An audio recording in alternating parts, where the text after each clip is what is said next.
우리 오늘은 우리 헛된 재물에서 헛되지 않는 재물로 재물에 대한 말씀 함께 나누고 싶은데요. 오늘 먼저 우리 그림 하나 보면서 우리 예배 시작하도록 하겠습니다. 잠시 후에 등장할 이 그림을 그린 사람은 벨기에 화가입니다. 캉탱 마시라는 사람인데 이 사람의 그 한전상과 아내라는 그림입니다. 한전하는 사람이죠. 한전상과 아내라는 그림이에요. 이 그림은 16세기에 그려졌는데 16세기에 벨기에의 도시 안트베르펜이라는 도시가 있는데 그 도시는 항구 도시였습니다. 유럽 최대의 항구 도시였죠. 그래서 경제적으로 굉장히 번영했습니다. 이 도시에는 그 바다 건너에서 오는 수많은 새로운 물건들로 넘쳐났습니다. 그래서 환전이나 은행업이 굉장히 많이 발달하기 좋은 조건을 갖추고 있었죠. 게다가 이 시대에 이제 종교개혁이 일어날 때 아니겠습니까? 이때 신교도들이 종교 탄압을 받게 됩니다. 그래서 북쪽으로 이동을 하게 됩니다. 이동하면서 이제 북쪽으로 많이 몰려오게 됐는데 그 길목에 이 도시가 있었죠. 이 도시에 자리한 환전상으로서는 큰 대목을 맞이했다고 할 수 있습니다. 이 시대 배경에 따라서 이제 그려진 그림이 이 그림인데요. 두 사람이 크게 그려져 있습니다. 한 남자가 있고 계속 경쟁하지 못하고 있네요. 네, 두 사람이 있는데 부부예요, 부부. 이제 남자는 환전상이죠. 그 저울을 들고 동전과 보석의 무게를 계속 재고 있어요. 네, 아주 적게 등장했네요. 예, 아주 적게 등장했네요. 예, 이제 크게 등장했네요. 예, 드디어 떴습니다. 네, 자, 두 사람이 있습니다. 부부인 것 같아요. 우리 남편은 한전상인데 지금 보석과 동전을 저울에 재고 있는 굉장히 진지한 모습으로, 여러분 이게 참 쉴 수 없이 재야 되지 않겠습니까? 아주 진지한 모습으로 재고 있고요. 곁에 아내가 있죠. 아내는 사파가 있는 기도서에, 기도서 책인데 기도서를 읽다가 기도서에 집중하지 않고 눈이 좀 곁눈질을 하고 있죠, 지금. 그죠? 남편이 하는 일에 곁눈질을 하고 있습니다. 남편이 지금 재고 있는 그 동전과 보석을 곁눈질하고 있는 거예요. 이들의 옷차림은 아주 화려하진 않지만 그래도 그럴듯한 장식장을 갖추고 있는 거 보니까 또 기도서도 아주 이게 좋은 기도서예요. 보니까 좀 제법 잘 사는 부부인 것 같습니다. 이 그림은 유화로 그렸는데 유화는 이 그림 중에 아주 생생하게 잘 묘사할 수 있는 그림이 유화라고 합니다. 근데 벨기에 이 화가가 왜 이러한 한전상 부부를 생생하게 유화로 그렸을까요? 이 화가는 당시의 시대상을 잘 보여주고 있습니다. 당시의 시대상은 바로 작품 속의 남편과 아내와 마찬가지로 하나님으로부터 돌이켜서 돈에 집중하라는 유혹을 집중적으로 받고 있는 시대였습니다. 그래서 기도서를 읽는 것 같지만, 예배드리는 것 같지만 사실은 제대로 읽지 않고 동전과 보석에 곁눈질하고 있는 그 모습이 바로 그 시대의 모습이었습니다. 신앙생활을 소홀히 하고 돈에만 집착하는 그 시대의 모습을 보여주고 있는 거죠. 이 그림을 통해서 그 시대를 고발하고 있습니다. 그런데 이 그림은 오늘날 우리들에게도 고발하고 있습니다. 우리들에게도 도전하고 있습니다. 우리는 돈과 재물을 어떻게 대하고 있습니까? 또 하나님은 말씀을 통해서 재물을 어떻게 대하라고 합니까? 그래서 오늘 전도서 말씀을 통하여 헛된 재물에서 헛되지 않는 재물로 라는 주제로 말씀 나누도록 하겠습니다.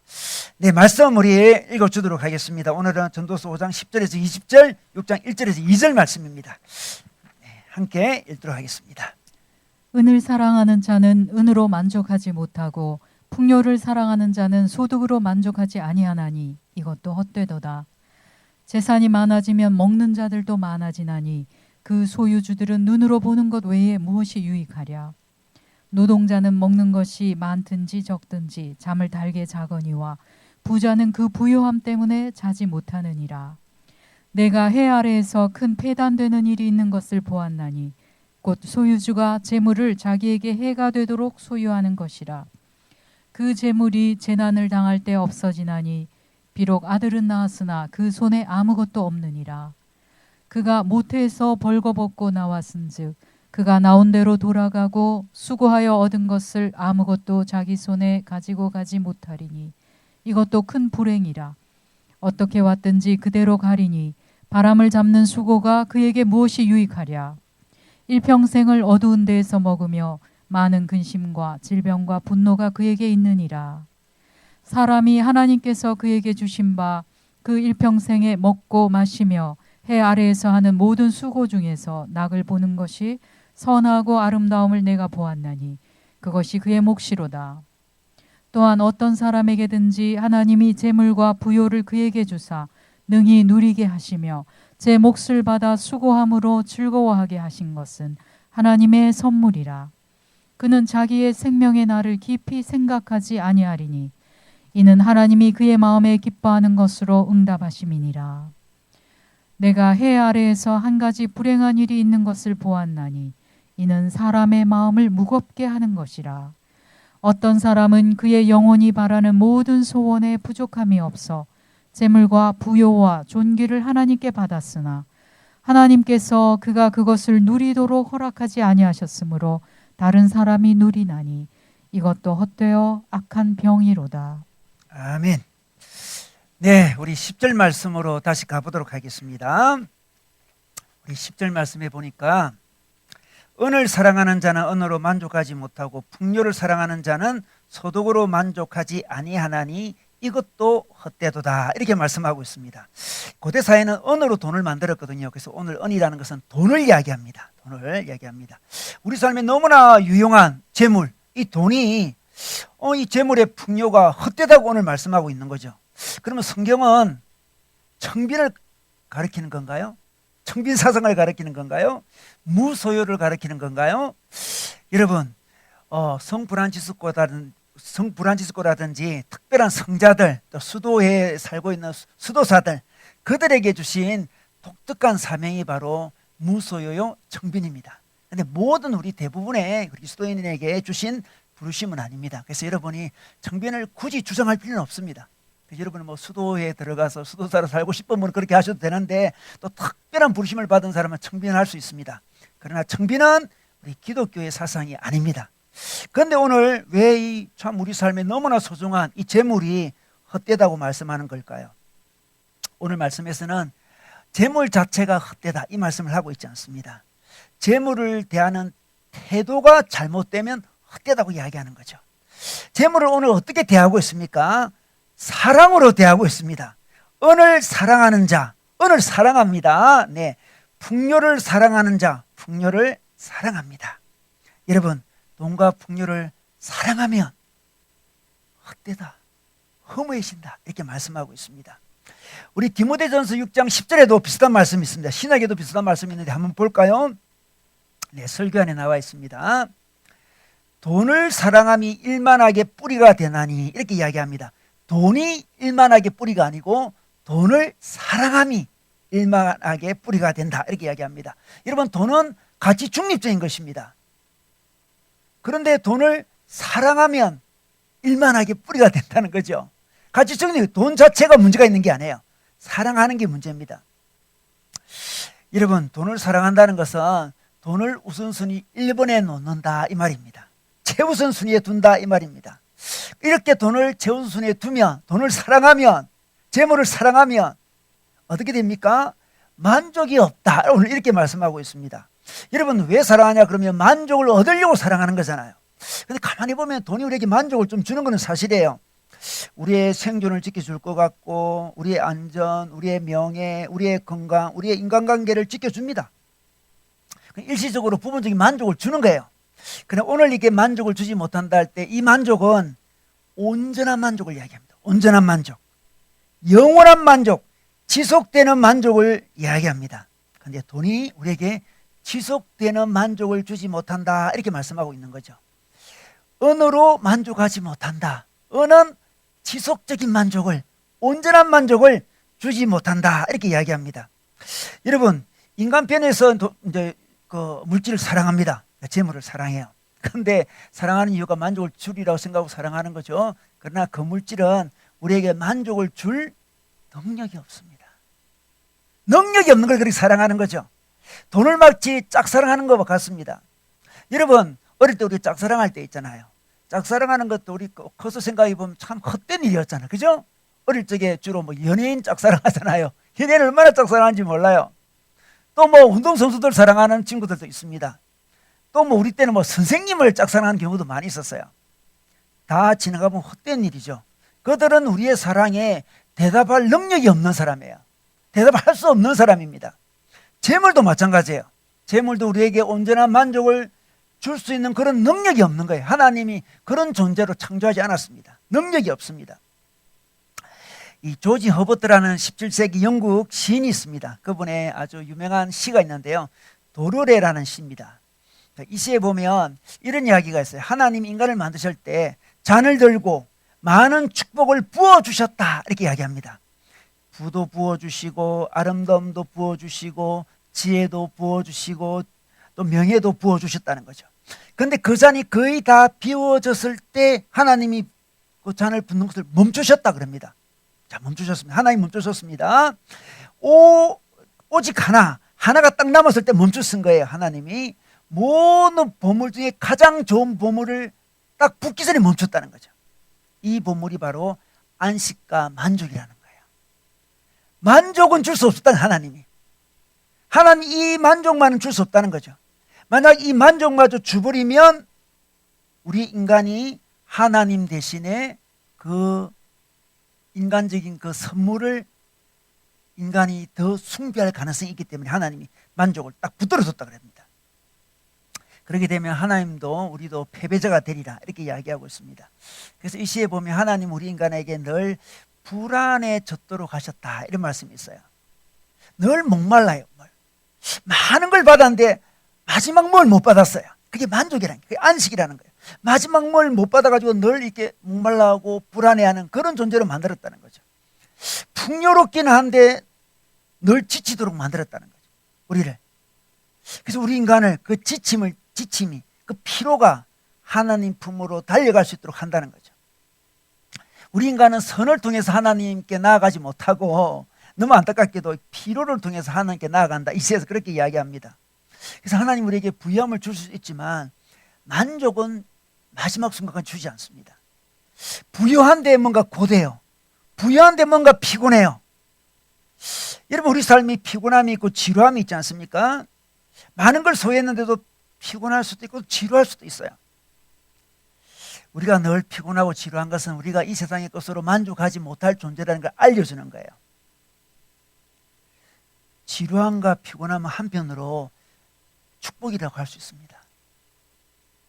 여러분 피곤하죠?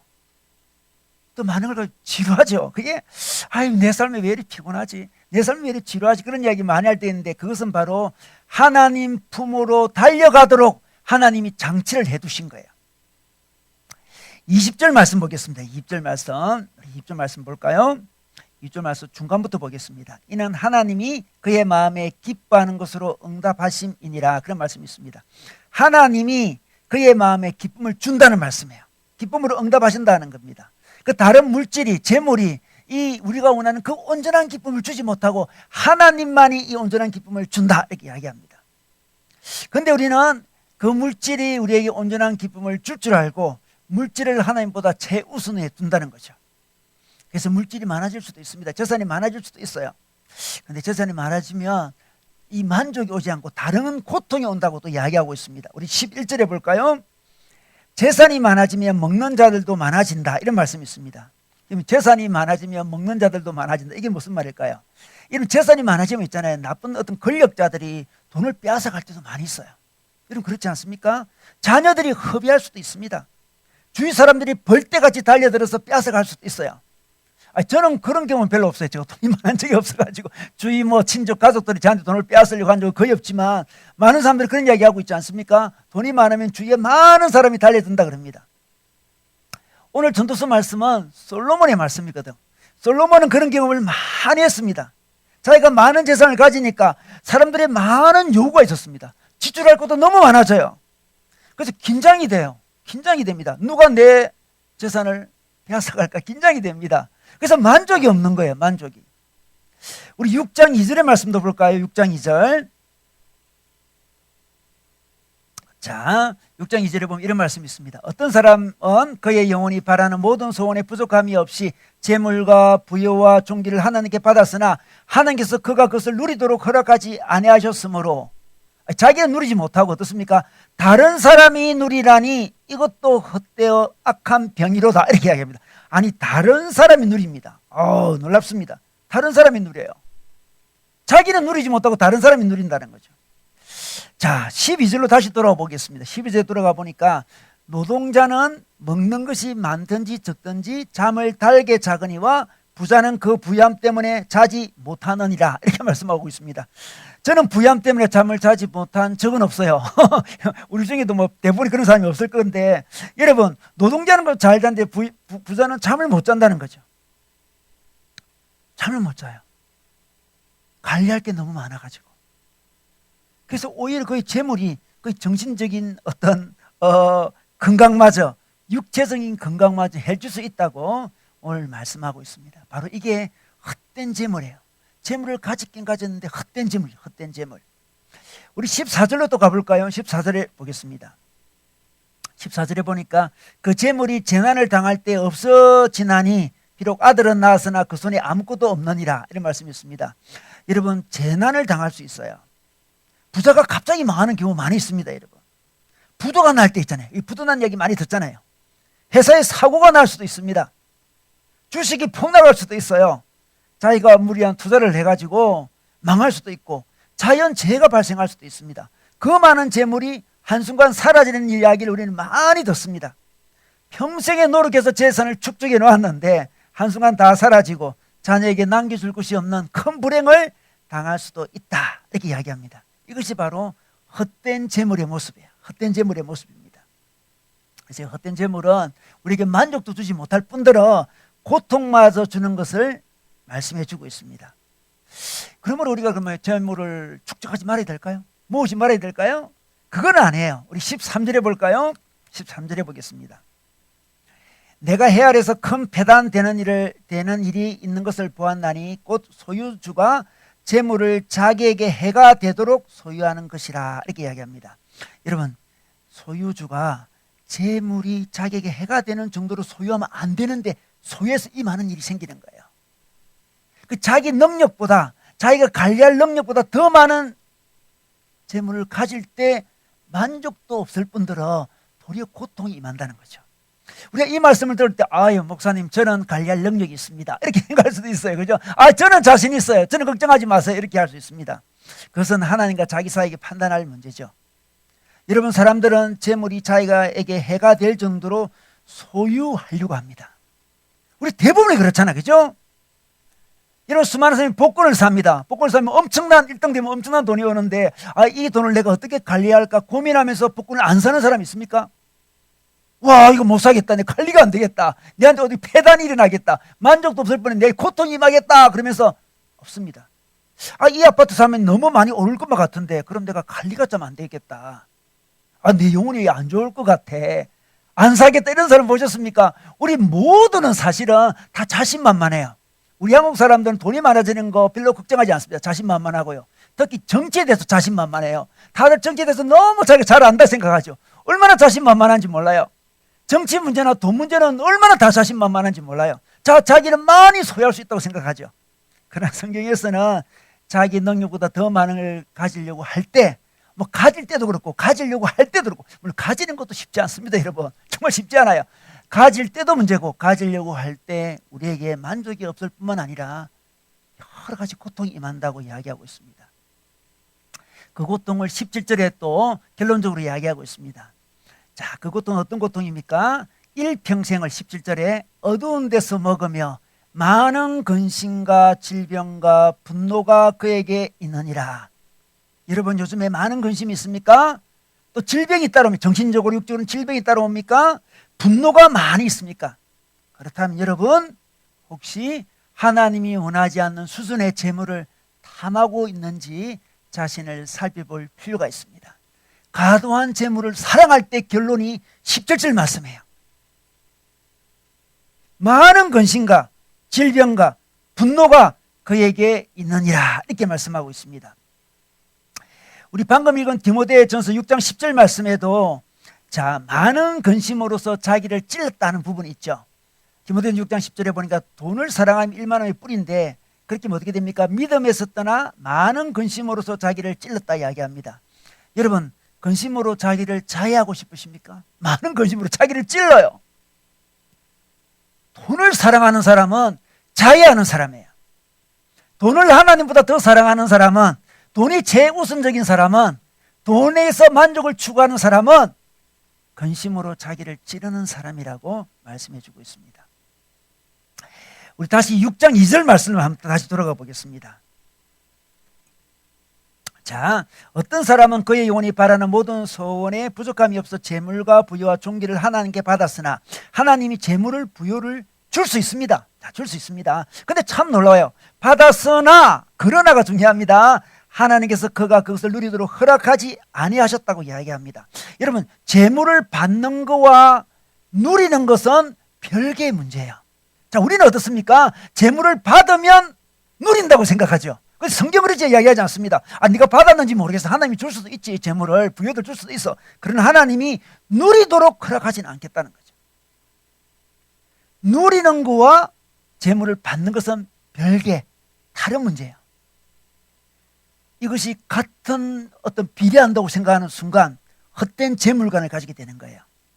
많이 모으면, 받으면 누린다 생각하는데 하나님은 아니다. 내가 허락할 줄 아냐? 허락하지 않겠다 이야기합니다. 그때 헛된 재물은 바로 많이 축적해가지고 그것이 내게 누림이 되고 만족이 되리라 생각하면서 재물을 계속 축적해 나가는 그 모습이 바로 헛된 재물이라는 거죠. 재물을 사랑하면서 경험하는 헛된 재물의 모습을 보여주고 있습니다. 그러면 우리 재물에 대해서 사랑하지 않고 어떻게 바라봐야 됩니까? 어떤 태도로 바라봐야 될까요? 헛되지 않는 태도는 도대체 어떤 태도일까요? 그것은 바로 하나님이 자기에게 맡겼다, 이런 시각으로 바라봐야 돼요. 하나님이 내게 맡긴 선물이다, 하나님께서 내게 주신 은사다, 이렇게 봐야 됩니다. 하나님 주신 은사예요. 은사, 선물입니다. 선물. 하나님 이 사람에게 이 정도 선물 주고 이 사람에게 이 정도 선물을 주고 어떤 사람이 좀 적게 줄 수도 있고 많이 줄 수도 있는 거예요. 은사도 다양하잖아요. 운동신경이 있는 사람은 운동을 잘하죠. 그것도 은사잖아요. 은사. 그래서 하나님 운동신경이 발달한 사람이 있고 운동신경이 발달하지 않은 사람도 있잖아요. 은사입니다. 은사. 운동신경이 없는 사람이 운동신경이 있는 사람을 바라보면서 그렇게 괴로워하지 않습니다. 그냥 좀 부러울 뿐이죠. 인생의 전부가 아니에요. 은사는 전부가 아닙니다. 은사는 한 부분이에요. 그럼 우리는 어떻게 됩니까? 재물을 주시면 재물을 하나님 내게 주신 은사구나 하면서 청지기로, 관리자로 그것을 관리해야 됩니다. 이 관리를 잘할 때 진짜 누림이 있는 거예요. 우리 19절 말씀 볼까요? 19절 말씀 보겠습니다. 또한 어떤 사람에게든지 하나님이 재물과 부요를 그에게 주사 능히 누리게 하시며 제 몫을 받아 수고함으로 즐거워하게 하신 것은 하나님의 선물이라, 이렇게 이야기합니다. 하나님이 재물과 부요를 주신다는 거죠. 자, 제 몫을 받아, 하나님이 각자에게 자기 몫에 맞는 재물을 주신다는 거예요. 자, 주셨습니다. 그럼 어떻게 될까요? 이것을 수고함으로 즐거워해야 됩니다. 수고라는 것을 잘 관리한다는 이야기를 하는 거죠. 수고를 해야 돼요. 그 재물을 잘 관리하려고. 수고하면 즐거움을 누릴 수 있습니다. 자, 가지면 즐거움이 있는 게 아니고요, 수고해야 즐거움이 있습니다. 재물을 잘 관리해야, 청지기로 살아야만 즐거움이 있는 거예요. 우린 때로 펀드 매니저에게 돈을 맡길 때가 있지 않습니까? 펀드 매니저는 우리 돈을 맡아가지고 잘 관리해야 됩니다. 펀드 매니저 돈이 아니에요. 근데 맡은 돈이죠. 마치 자기 것인 양 사용하면 어떻게 됩니까? 금융 사기가 되는 거죠. 이거 금융 사기가 됩니다. 하나님 우리에게 맡기셨습니다. 여러분, 펀드 매니저는 맡긴 것을 잘 관리할 때 즐거운 펀드 매니저가 되는 거예요. 지금 즐거운 인생이 되겠죠. 제가 이전에 그 청년 시절에 친구 몇 명과 함께 어떤 분을 좀 도와드렸어요. 어떤 분을 도와드렸는데 그분이 너무 고맙다 그러면서 저를 중심으로 몇 명이 도와줬기 때문에 저에게 5만 원을 줬어요. 5만 원을 주면서 같이 도와준 사람끼리 맛있는 거 사 먹어, 이렇게 이야기를 했어요. 그런데 그 친구도 다시 모으는 게 좀 쉽지 않았어요. 그래서 시간이 흘러서 5만 원이 없어져 버렸어요. 그 삶이 없어지잖아요. 그런 돈은 없어지잖아요. 그죠? 근데 지금 몇십 년이 지났는데 내 마음속에 아직도 남아있어요.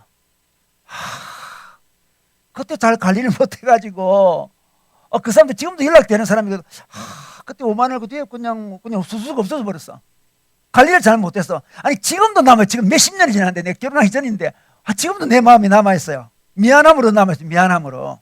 그죠? 근데 우리 인생이 이렇다면 어떻게, 우리 인생이 마지막 날에 하나님 너무 미안해, 하나님이 맡겼는데 그냥 없어졌어. 그냥 제대로 관리 못해서, 사용 못해서, 친구들이랑 나눠서 맛있는 거 먹으라 했는데 그냥 쑥 없어져 버려요. 정신없이 없어져 버렸어요. 우리 인생을 뒤돌아보면서 하나님이 내게 이런 은사를 주시고 이런 재물을 주셨는데 그냥 자기도 모르게 썩 지나가 버렸다면 우리 마지막에 하나님 보시기에 얼마나 하나님께 미안한 마음이 들겠습니까? 이러면 하나님이 주신 재물을 선물로 알지 못하는 사람은 관리를 하지 않겠죠? 관리하지 못하는 사람의 특징이 뭐냐 그러면 축적을 합니다. 그리고 과도한 소비를 합니다. 자기 마음대로 소비하는 거예요. 그러니까 축적하는 것과 소비하는 것은 자기 마음대로 소비하는 것은 이란성 쌍둥이. 관리 못하는 사람의 특징. 어떤 사람은 막 축적을 많이 합니다. 어떤 사람은 소비를 많이 하는 거죠. 둘 다 청지기 자세가 아닙니다. 관리자 자세가 아닌 거예요. 축적을 하더라도 소비를 하더라도 그 안에 만족도 없고 즐거움도 없습니다. 잘 사용할 때 즐거움이 있습니다. 이 시대는 잘 사용하는 거에 관심이 없습니다. 특히 요즘은 축적에 요즘 더 관심 있는 것 같아요. 이전에는 약간 소비에 더 관심이 있다. 요즘에 축적으로 가는 것 같아요. 축적하면 행복이 있다고 생각하는 거죠. 그러나 축적하겠다고 결정하는 순간, 우선순위 1번이 되는 순간부터 우리는 긴장할 수밖에 없어요. 인생에는 수많은 변수들이 일어나거든. 그렇지 않습니까? 개인적인 변수도 일어납니다. 개인적인 문제, 가정의 문제, 코로나 같은 지구의 어떤 재난들이 일어납니다. 그리고 결정적으로 우리가 아무리 축적하려 해도 어떻습니까? 인생의 마지막에는 죽음이 기다리고 있습니다. 죽음 앞에 우리의 축적된 것은 완전히 붕괴될 거예요. 우리 인생은 결국 붕괴를 향해서 달려가고 있는 거죠. 축적이 우선되는 사람한테는 결국 자기 삶이 붕괴 삶으로 가는 거예요. 자기 목표랑 현실과 완전히 다른 거죠. 그래서 자기 인생은 결코 즐겁지 않습니다. 자기는 축적을 많이 하고 싶은데 자기 인생은 계속 붕괴로 가잖아요. 건강도 붕괴되죠. 나이가 들면서 건강도 붕괴되죠. 에너지도 붕괴되고 생명도 붕괴되는 거잖아요. 아무리 노력해도 붕괴 앞에는 어쩔 수가 없어요. 붕괴 앞에 어쩔 수 없습니다. 축적이 목적이 된 사람은 결국 자기 마음을 빼앗기는 삶을 살 수밖에 없습니다. 그래서 17절에 어두운 데서 먹으며 많은 근심과 질병과 분노가 그에게 있다고 말씀하신 이유가 바로 그렇습니다. 아무리 축적해봤자 결국 붕괴됩니다. 저는 오랜만에 만나는 우리 친구들 보면 참 10년 만에 20년 만에 만나는 그런 친구도 있어요. 그러고 보면 깜짝 놀래요. 많이 늙었구나. 그래서 여러분도 그렇지 않습니까? 그래요. 그 친구도 저 보면 많이 늙었구나 이렇게 이야기하잖아요. 그죠? 우리 인생은 결국 붕괴를 향해 달려가는 거예요. 그러면 청지기로 하나님 주신 재물을 또 여러 가지 은사를 사용하는 사람은 어떻게 사는 사람일까요? 어떻게 살아갈까요? 어떻게 살아가야 될까요? 우리 20절 말씀 보겠습니다. 20절 말씀. 자, 그는 자기의 생명의 날을 깊이 생각하지 아니하리니 이는 하나님이 그의 마음에 기뻐하는 것으로 응답하심이니라 이렇게 이야기합니다. 자, 자기의 생명의 날을 깊이 생각하지 않아야 됩니다. 자, 미래를 생각하지 않는 거죠. 자기 수명을 생각하면 안 돼요. 내가 이만큼 살 건데 그러면 두려움이 임해서 막 축적하고 싶어요. 그죠? 내가 얼마 안 남았는데 그러면 막 소비하고 싶을 거예요. 자기 인생의 길이를 생명의 날을 깊이 생각하지 않는 사람이 관리자, 청지기의 모습입니다. 한순간에 우리도 죽을 수 있어요. 그죠? 우리 미래가 몇 년 살지 몰라요. 그죠? 그걸 뭐 생각은 해야 되지만 깊이 생각하지 말고 매이지 말라는 거죠. 대신 어떻게 됩니까? 하루하루 잘 살아가면 돼요. 이게 관리자, 청지기의 모습입니다. 미래를 생각하면 계속 축적해야 되지만 하루를 생각한다면 우리는 사용할 수 있습니다. 우리 일용할 양식으로 만족할 수 있어요. 오늘로 사는 거니까 오늘 일용할 양식 있었네. 감사할 수 있습니다. 내가 몇십 년 살 거라고 다 생각하는 순간부터 마음이 조급해집니다. 얼마나 우리가 조급합니까? 우리가 100세 시대인데 당신은 준비되었습니까? 은퇴한 다음에 몇십 년이 남는데 어떡할래요? 뭐 그런 이야기를 얼마나 많이 하고 있습니까? 그 말을 들을 때마다 불안해져요. 우와, 은퇴한 다음에 40년을 살아야 되는데 어떻게 하지? 이 마음이 듭니다. 너무나 당연한 거죠. 하나님이 없다면 당연한 거예요. 그러나 청지기의 삶은 어떻습니까? 자기의 생명의 날을 깊이 생각하지 않습니다. 한번 생각해보면 그렇구나, 한 40년 남았구나. 근데 그것이 자기 삶에 결정적이지 않습니다. 자기 삶을 두렵게 하지 않습니다. 나는 하루하루 잘 살면 된다. 하나님이 내일 불러갈 수도 있잖아요. 그죠? 1년 내에 불러갈 수도 있고 우리 모르는 거예요. 그래서 우리의 목표는 일용할 양식에 만족하면서 오늘 하루 하나님께서 내게 맡기신 삶을 잘 살아가는 거죠. 그래서 재물의 목적은 축적이 아니고 재물은 도구가 되는 거죠. 그래서 하나님이 우리 마음에 기쁨을 주신다고 하잖아요. 이렇게 살아가는 사람은 하루하루가 즐겁습니다. 만족이 있습니다. 돈의 축적으로 만족이 있는 줄 알았더만 아니고 하루하루 잘 살아가니까 만족이 있는 거예요. 하루하루. 우리는 자기 수명에 대해서 그렇게 관심 가질 필요가 없습니다. 불안한 미래에 대해서 그렇게 관심 가질 필요도 없고요. 또 후회되는 과거도 관심 가질 필요가 없어요. 후회되는 과거도 중요한 게 아니에요. 오늘 하루 집중하는 사람은 과거도 별로 중요하지 않고 미래도 별로 중요하지 않습니다. 더 나아가서 재물을 하나님의 그 수단이요 도구로 생각하는 사람은 하나님이 내 인생을 인도할 때 이 돈을 가지고 인도한다는 것을 알게 돼요. 돈을 가지고. 그 돈이 생기면 이 돈을 가지고 하나님 내 삶을 어떻게 인도할까 이렇게 생각하고요. 돈이 없으면 돈이 없네? 돈이 없네로 그냥 막 패닉에 들어가는 게 아니고 돈이 없네? 그럼 이 돈이 없는 것을 통해서 하나님께서 돈은 도구니까, 그죠? 목적이 아니고 도구니까 어떻게 내 삶이 인도될까 이렇게 바라봐야 된다는 거죠. 여러분, 우리 돈 때문에 인생의 길이 막힐 때 있잖아요. 어떤 길을 가고 싶은데 돈 때문에 막힐 때가 있어요. 변경될 때가 있습니다. 근데 뒤돌아보면 잘 막혔다 생각 들잖아. 그죠? 그게 너무 감사한 거야. 그 돈이 도구가 된 거예요. 그죠? 돈이 목적이 아니고 그 돈이 없는 바람에 하나님께서 이 길을 가려고 했는데 이 길로 가는 바람에 더 잘 된 거예요. 그죠? 하나님께서 얼마나 그런 은혜를 많이 주십니까? 그리고 돈이 없는 바람에 우리가 하나님 앞에 나온 적도 많이 있어요. 그죠? 돈이 있었다면 하나님께 나오지 않은 사람들이 돈이 없어서 하는 게 나오잖아요. 저도 어릴 적에 집이 가난했어요. 그 집이 가난해서 돈이 없어가지고 진로가 변경된 적이 몇 번 있는데, 근데 진로가 변경됐어요. 그런데 돌이켜보니까 참 감사해요. 그때 변경 참 잘 됐어요. 돈이 없어 가해를 하고 싶었는데 제 때는 가해가 불법이었어요. 가해가 불법인 적도 있었습니다, 여러분. 그래서 몰래바이트라고 그랬어요. 몰래바이트. 어느 여대생이 친척집에 살고 있었는데 그 당시에 친척 동생이 어떤 수학 문제를 물어봤어요. 근데 가르쳐 줬습니다. 그게 바로 신고 들어갔어요. 그래 일간신문에 대문짝하게 났어요. 대문짝하게. 경찰에 신고돼서 그 여대생이 조사를 받았습니다. 지금 생각하면 말도 안 되는 이야기죠. 말도 안 되는 이야기인데 그 시대는 그런 시대였습니다.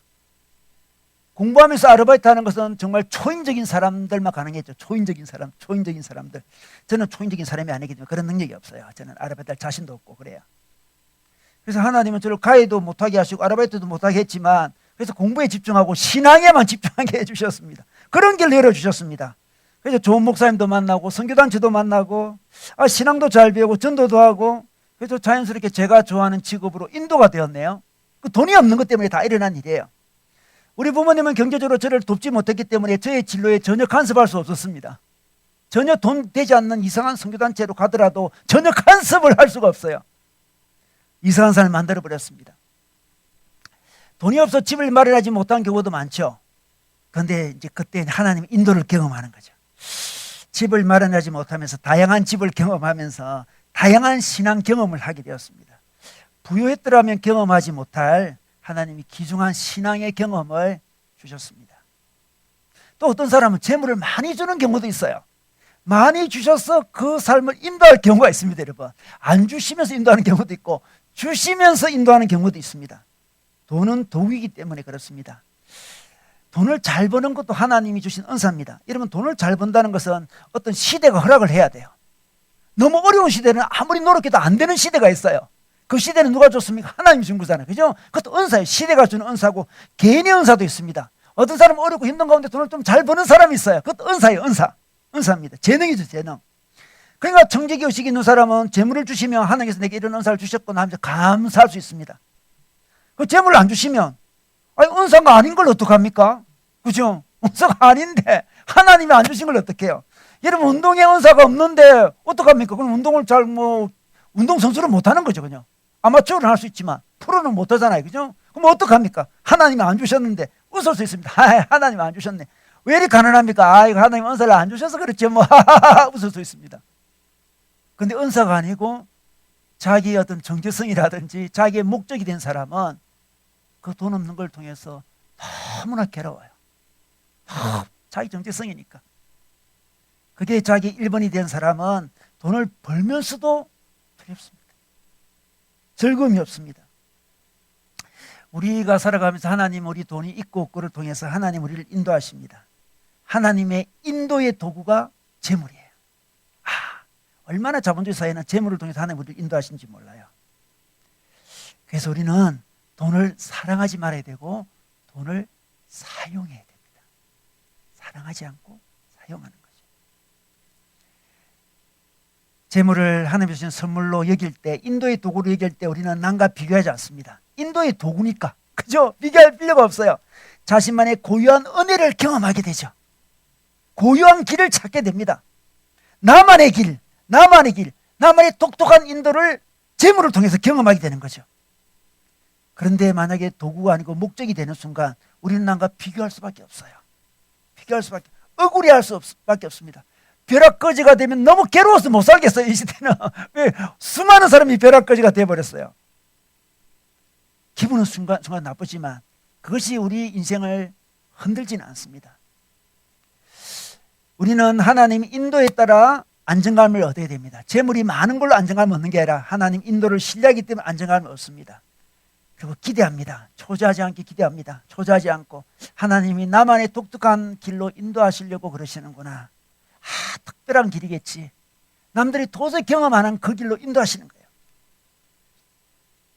그래서 우리가 지나간 다음에 하나님 주신 그 재물을 가지고 제가 이런 걸 이루었습니다 하면서 고백할 그날이 올 거예요. 축적만 하고 소비만 한 인생은 하나님 앞에 섰을 때 내가 준 은사로 뭘 했냐 물어보면 축적했는데요, 소비했는데요, 그걸 끝나는 거예요. 여러분 받은 그 재물로 어떤 걸 이루었습니까? 지금 어떤 걸 이루고 있습니까? 하나님 나라 갈 때 하나님 앞에 하나님 주신 그 재물로, 그 은사와 그 재능으로 무엇을 이뤘다고 고백을 해야 할 수 있어야 돼요. 도구로 주셨으니까. 축적하고 소비하는 것은 하나님 앞에 죄를 짓는 거죠. 놀랍습니다. 우리가 하나님의 그 재물을 하나님의 도구로 여길 때 하나님이 더 큰 목적, 하나님 나라가 이루어집니다. 먼저 그의 나라와 그의 일을 구하라. 그리하면 이 모든 것을 더하시리라 하셨잖아요. 먼저 우리는 그의 나라를 구합니다. 우리의 목적은 하나님 나라예요. 돈은 도구일 뿐이에요. 그런데 이런 것을 채워주시는 하나님을 경험할 수 있죠. 우리 2달란트 받은 종과 5달란트 받은 종이 열심히 주신 달란트를 갖고 충성을 다했습니다. 그때 주인이 와서 이렇게 이야기했죠.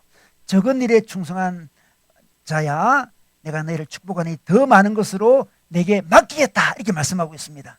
내 주인의 즐거움에 참여할지어다, 이렇게 말씀합니다. 여러분 이걸 경험해 봐야 돼요.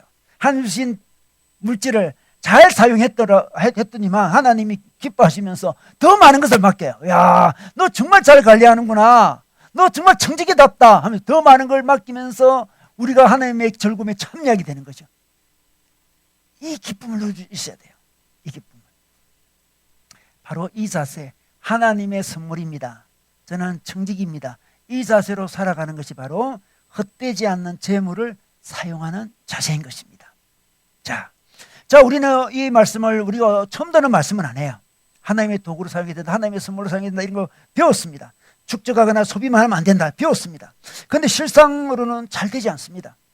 잘 되지 않아요. 어느 순간 우리가 곁눈질을 합니다.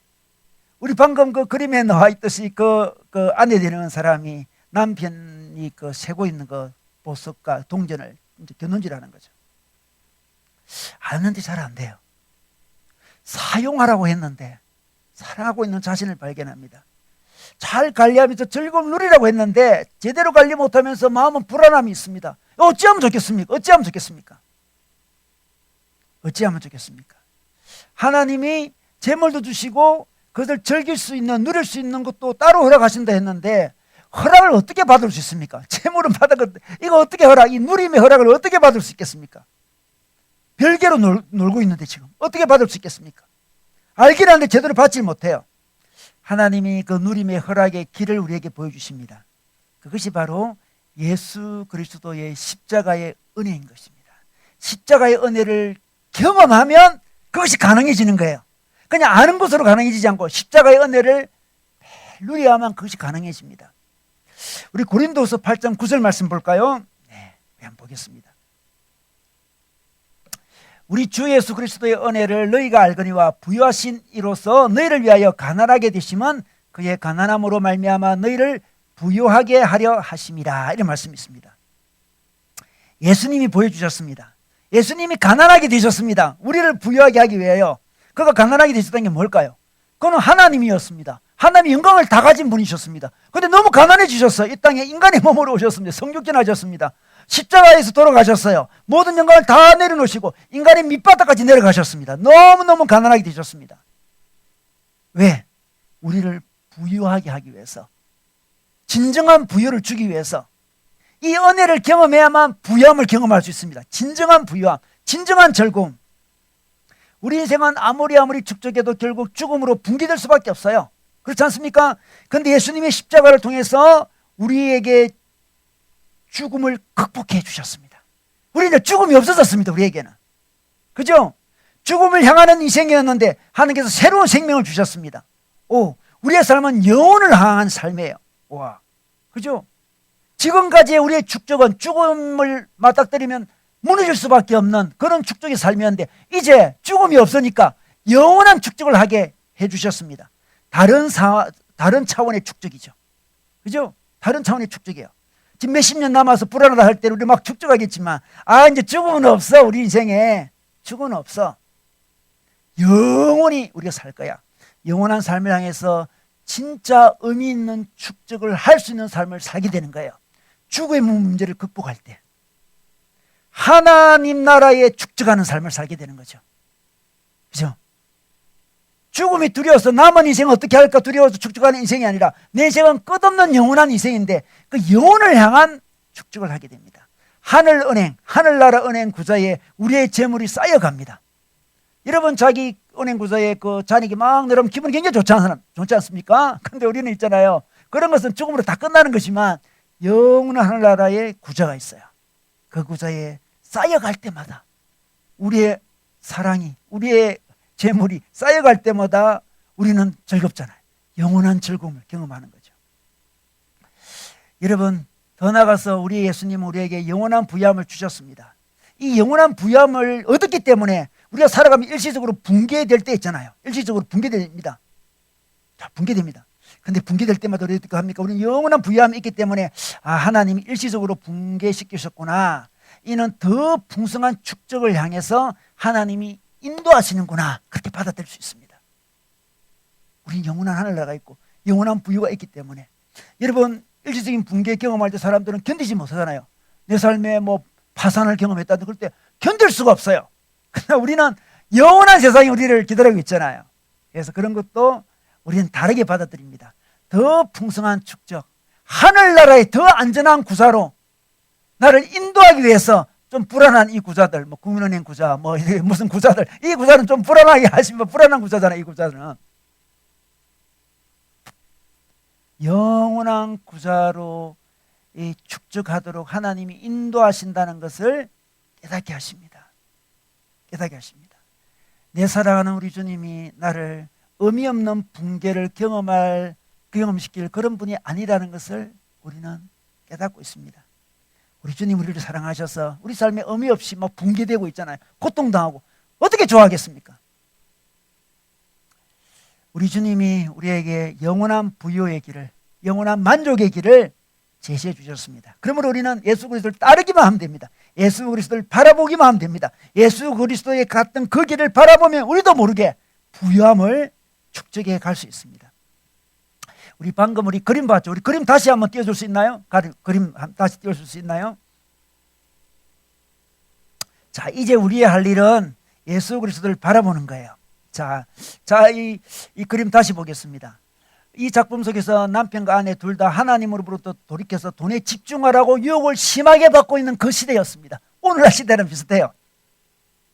그런데 이 작가의 마시는 영리하게도 그 둘 사이의 탁자 위에 작은 거울이 보이니까 거울 잘 안 보이네요. 거울이 있습니다. 거울이 있습니다. 이게 지금 화면에 그 볼록 거울이 있습니다. 볼록 거울. 볼록 거울이 있는데 이 볼록 거울을 그렸습니다. 그 볼록 거울을 가만히 자세히 보면 그 거울에는 이 그림 밖에, 이 창문 너머로 그림 밖에 어떤 장면이 보입니다. 일단 창문틀이 보이는데 창문틀이 십자가예요. 십자가고 누군가가 십자가를 붙들고 있는, 그 창문틀을 붙들고 있는 그 장면이 있습니다. 이 환전상 부부랑 너무나 비교되는 그런 이야기죠. 아마 붙들고 있는 사람이 이제 추측하기에 그 하가 자신일 거다 이렇게 추측하고 있습니다. 자, 십자가를 붙들고 있는 사람이 있고 이 두 사람은 그 유혹에 지금 넘어가고 있는 그런 거 있습니다. 대비되고 있습니다. 그 유혹을 어떻게 극복할 수 있을지를 보여주는 거죠. 그 볼록 거울을 바라볼 때, 볼록 거울 속에 있는 십자가를 붙들 때 유혹에 넘어지 않을 수 있음을 알려주고 있습니다. 그러므로 우리는 십자가를 향해 손을 뻗어야 됩니다. 그 볼록 거울 안에 그 하가가 손을 뻗어서 창문을 가리키고 있습니다. 창문이 십자가 모양이에요. 여러분, 십자가를 바라봐야 됩니다. 그냥 아는 것으로 되지 않고 매일매일 예배를 통해서 십자가를 바라봐야만 이 삶을 살 수 있습니다. 여러분, 주님이 정말 우리의 보물이 되십니까? 우리의 보물이 진짜 우리 보물이 되십니까? 정말 보물을 만났습니까? 그럼 다른 보물에 그렇게 마음 빼앗기지 않습니다. 지금 우리가 다른 보물에 마음을 많이 빼앗기고 있다면 예수님이 아직 우리 삶에 그렇게 대단한 보물이 아니라는 거예요. 정말 대단한 보물입니까? 정말 대단한 보물입니까? 정말 대단한 보물이라면 뭐 잠시는 마음을 빼앗길 수 있겠지만 우리 마음을 온전히 빼앗기지 않습니다. 우리 마음속에 있는 그 즐거움을, 그 부유함을 놓칠 수가 없습니다. 어떤 사람은 이 부유의 마음을 빼앗긴 사람은 부자들만 그렇다 이런 사람이 있습니다. 부자들은 이 낙타가 바늘게 들어가는 것보다 뭐 천국에 더 힘들다 그러면서 부자들이 문제야 이렇게 이야기하는데 가만히 보십시오. 부자나 가난한 사람이나 다 똑같습니다. 돈의 마음을 빼앗기는 건 다 똑같은 거예요.